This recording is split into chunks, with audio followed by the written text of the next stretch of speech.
everyone, welcome to our latest video in the Head in the Cloud series hosted by Citrus Global. Here with me today is Elias Groll, who is the co-founder at Codesphere. It's a pleasure to have you as a guest on the Head in the Cloud series today. If you'd like to introduce yourself, Elias. Yeah, thank you, Jack. Yeah, my name is Elias Groll. I'm the co-founder of Codesphere, and I'm an ex-hacker at Google. Okay, perfect. So Codesphere, it was set up quite recently. It was set up quite recently, you say? Yes, we were just founded in the beginning of August and finally received funding at the end of August this year. Fantastic. So very, very new then, really. But so obviously this year's been a challenging one for everyone involved. How were you during lockdown? During lockdown, I was still working at Google, and actually liked how Google handled the lockdown. So they gave us, I remember, $1,000 for work from home equipment. We could sometimes get to the office if we want, like if we were chosen by the office rotation. So we still sometimes had like the nice Google food. But what I think has been the worst is not being able to connect with coworkers on the same personal level. Of course, it's been challenging, hasn't it? That social interaction, you mean?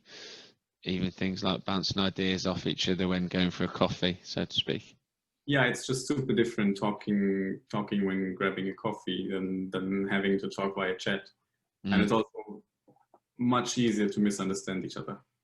It is, yeah. It's hard to get a feel for things, isn't it, over message or even virtually sometimes. But whereas it's just not as personable, is it, at the end of the day? Yeah. Are you expecting a bounce back in the economy at all?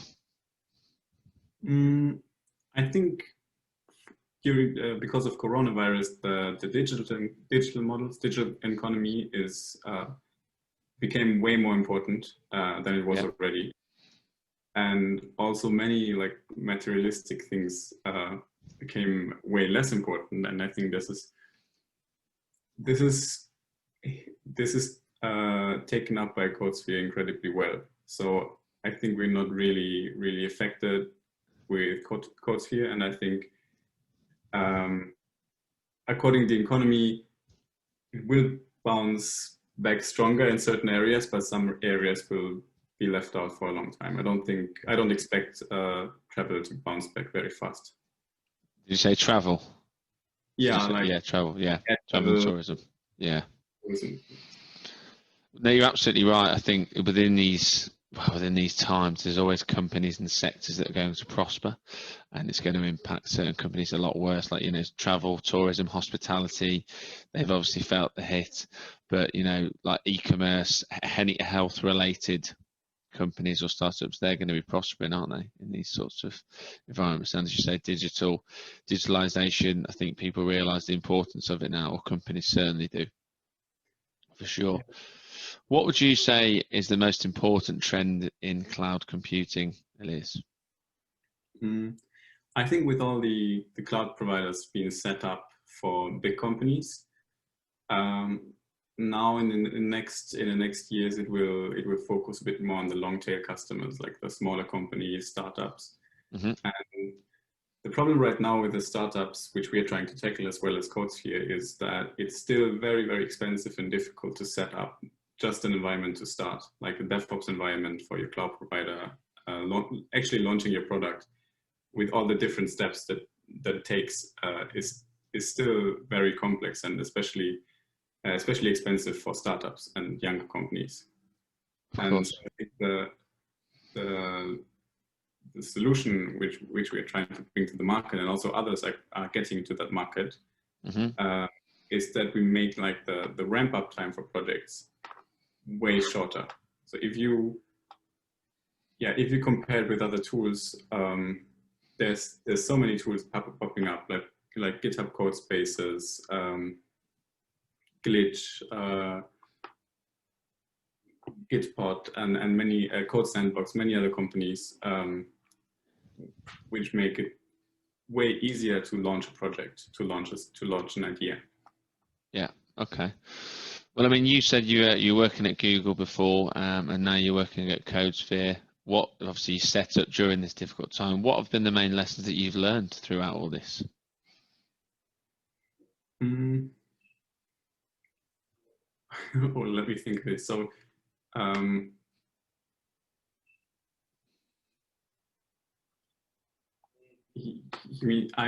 I was working at Google, I had the feeling that the development environment and the cloud environment is way ahead of what's in the market. Okay.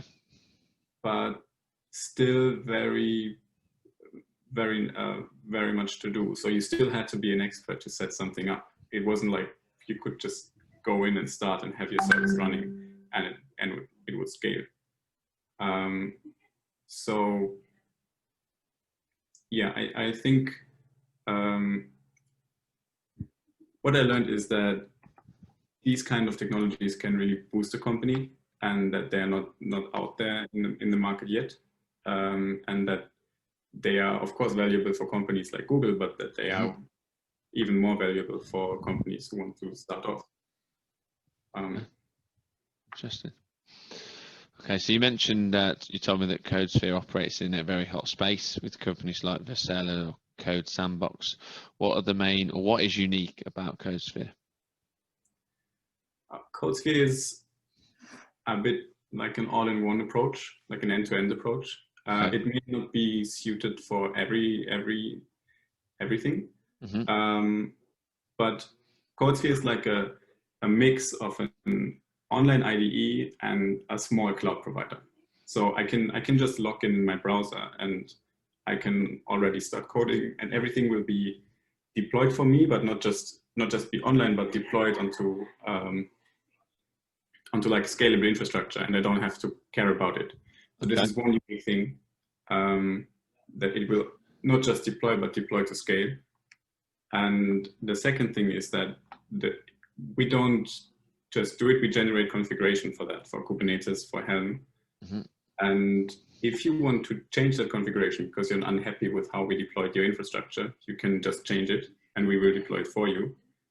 And if you say that you outgrew Codesphere, so you have some specific requirement that doesn't let you work with us anymore, it's no problem. You can just export all your configuration and it's yours. And you can set up the Codesphere project which you're working on in Codesphere everywhere else. Okay. Now you need a DevOps expert. Okay, interesting. What would you say the main pain points are today for software developers, in your opinion? I think one of the biggest things is that there's just so many different technologies out there in the market, and you have to find the right fit for every project. Yeah. And yeah, it's like if you would have to find the right people for a project, and you have to select from a huge pool, and everyone has to work with each other well. And that's a bit the challenge here, because all these tools, they don't necessarily work well with each other, and they probably have different goals. So one tool evolves in one direction and another tool evolves in another direction, and all of a sudden they just gotta go out of sync. And I can either program them myself, look out for another tool, and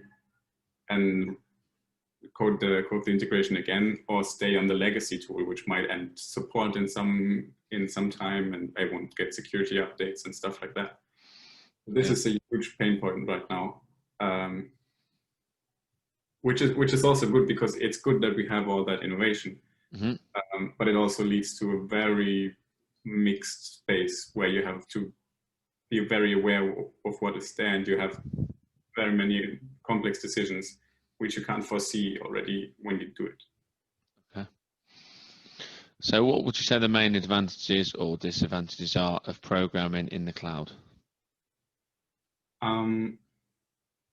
So one disadvantage is pretty clear. You cannot really work when you're offline, and this happens. So you might be offline sometime, and then it will be way harder to code, because you need all your tools, and all your tools are online.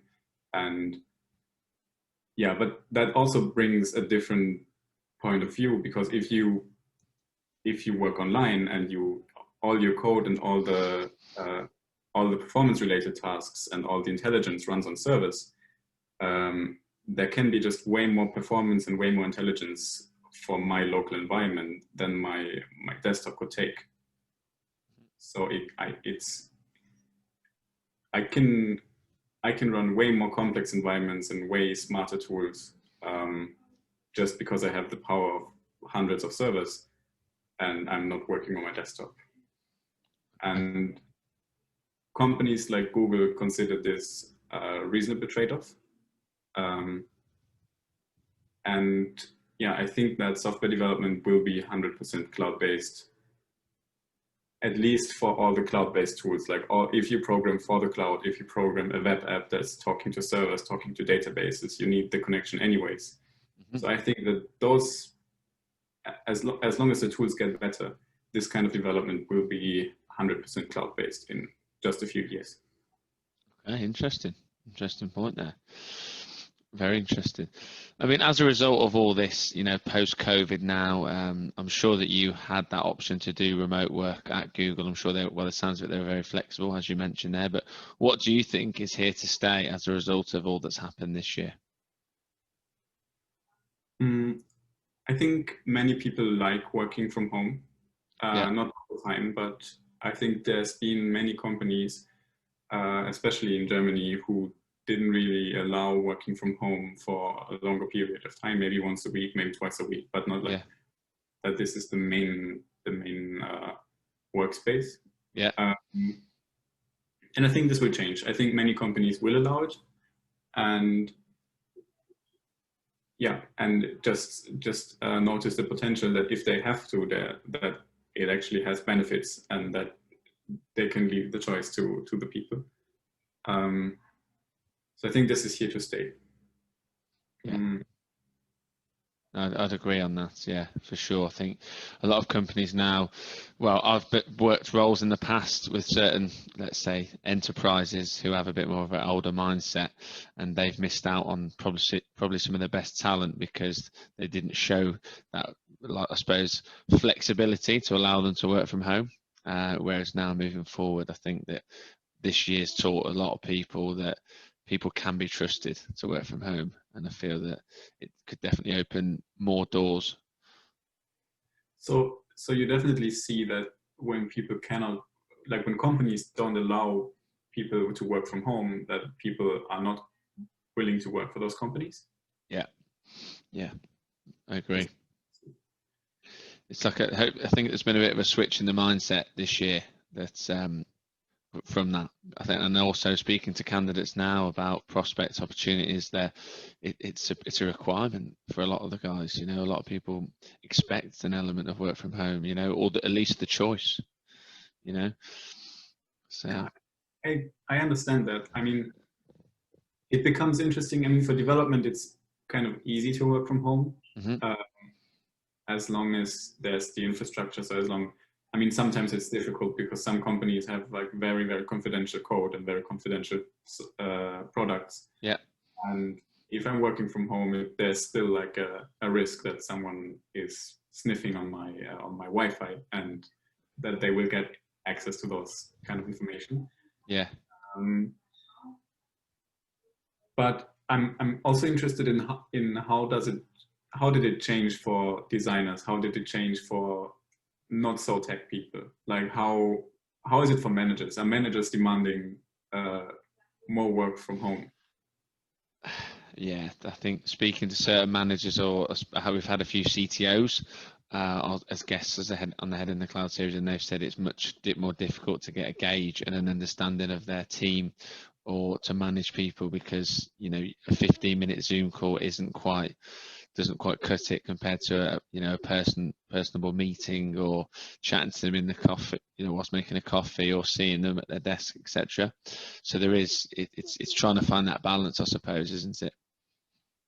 Yeah, definitely. Well, you've obviously worked at Google, as you mentioned, and now you've set up, well, you're co-founder of a new company in August. So it's been a bit of a transition for you, and I'm sure you've learned a lot this year.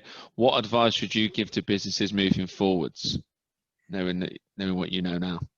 That's super easy. For people starting, especially, you have to be able to work even without motivation. So there will be a point where even if it's the technically nicest project with the nicest people, there will be a point where you have to work through your motivation. And yeah, so you should be able to work without motivation for long and while still maintaining concentration. Okay, interesting. I think that in the end, like having this and persistence in the end makes a difference of a good founder and someone who doesn't make it. Okay, yeah. What is the secret to that then, working without motivation?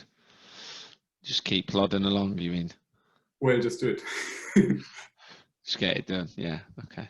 Interesting. Just put yourself in the position. Like what we did, we're launching already, like at a private beta, but we're launching already on the 20th of November.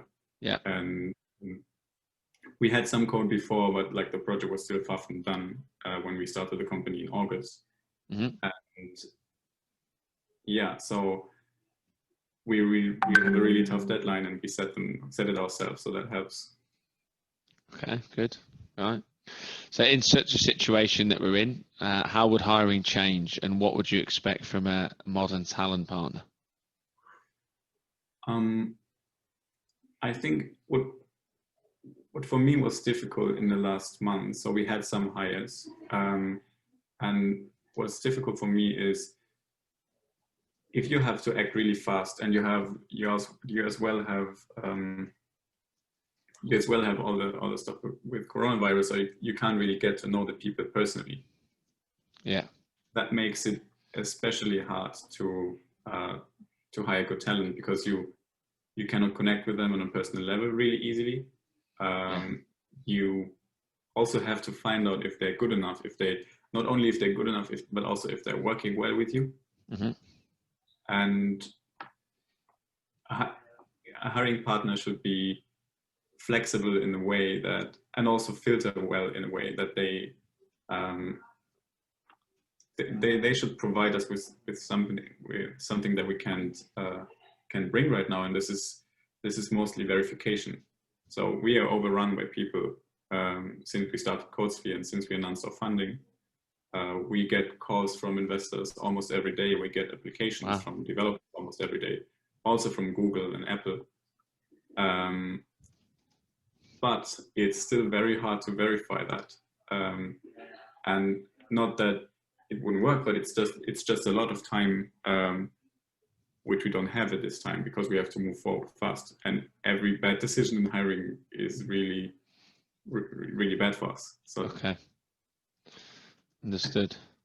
Have someone support us really in the quality and the process of how getting like a systematic way of getting to know someone. Yeah. And still, yeah, without too much time investment, but with all the time investment it needs to like build a strong bond. Okay, interesting. So yeah, be flexible really, and yeah, okay, help support them obviously with the quality and the systematic way as well. Interesting. Well, I mean, thanks so much for being a guest today on the Head in the Cloud series. It sounds like it's been an absolute whirlwind of a year for you, leaving Google and then setting up Codesphere. It's yeah, but yeah, hats off, credit to you, and that very interesting company from where I'm standing as well. But is there anything else that you'd like to add finally? I think it would be great to stay in touch, and I like talking about the challenges we had, and thank you for inviting me. No problem at all. It's been an absolute pleasure to have you as a guest today on the Head in the Cloud series. Hopefully we can have you again as a guest on one of the future series, and we can look back at these times with Corona, you know, and smile. I suppose that they're behind us. That would be great. Yeah, I'm smiling already thinking about it. Fantastic. Yeah, we talked about this just prior to the call. Like everything today was like really fast and chaotic, setting everything up for the meeting. I mean, it's a fast pace, so it's a bit expected. And I'm looking forward to what we're looking back in a year. So. Absolutely. Well, I wish you guys the best of success in starting up, and yeah, all the success for the rest of the year as well. Thanks again for your time. Thanks, Jack. Bye. Bye-bye.